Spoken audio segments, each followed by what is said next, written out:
For this plague doctor to travel through time and help us with COVID-19, you'll need to take his place in the past, where you could easily be exposed to an even deadlier pandemic known as the Black Death. It would start with a sudden fever, and before you know it, your hands could turn black or horrific growths could cover your body. Without the miracles of 21st century medicine, would there be any way to beat this thing? Here's how to survive the Black Death. The Black Death is a deadly plague that struck Europe and Asia in the 1300s. Eventually, it killed over 50 million people worldwide. Once its bacteria infects your body, it would attack your lymphatic system, causing its trademark blood and pus-filled boils. Then it would spread to your blood and lungs, resulting in a variety of painful symptoms and eventually death. Oh, and did we mention it's highly contagious? So, how could you avoid catching it? Why should you invest in a leather suit? And how could sunlight help stop its spread? Step 1. Stay away from rodents. One of the main ways the Black Death can spread is through the bite of infected fleas and rats, so don't let them anywhere near you. So come up with a new wardrobe that will protect your skin from any dangerous pests. Wear coarse materials such as leather to protect your skin against fleas that might be carrying the plague. And find some footwear to protect your feet from dirty roads, rats, and other pests. Once your new rodent-proof outfit is complete, you should also reduce the rodent habitat around your home. This means removing any small shrubs, rock piles, and possible rodent food supplies. Step 2. Don't touch dead bodies.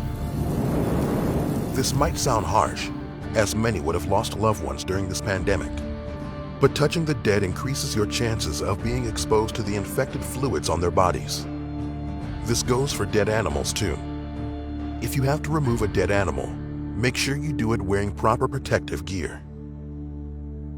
Step 3. Avoid crowds. While you're avoiding rodents and dead people, you should also avoid living people too. The Black Death is an airborne disease, so the more people there are around you to cough and sneeze, the higher your chances of getting infected. With that in mind, you'll be better off avoiding places where large crowds gather. Step 4. Stay clean. Make sure you take baths often and wear clean clothes. If you don't have access to running water to take a full bath, make sure you at least wash your hands regularly with soap. Wash your clothes often and leave them in sunlight if possible. Scientists have found that sunlight and drying destroy the bacteria responsible for the Black Death, so we recommend that you sunbathe your clothes, high-touch items, and linens as often as possible. Step 5. Wear a mask. This one sounds familiar. The Black Death spreads through infected respiratory droplets in the air, so wear a mask to decrease your chances of getting infected. Build a multi-layer mask with breathable material, or wear a leather one similar to the iconic beaked masks, and wear it whenever you're in close contact with others. And don't stop there. If you want to be extra safe, you should also consider wearing goggles to prevent the droplets from getting in your eyes. Step 6.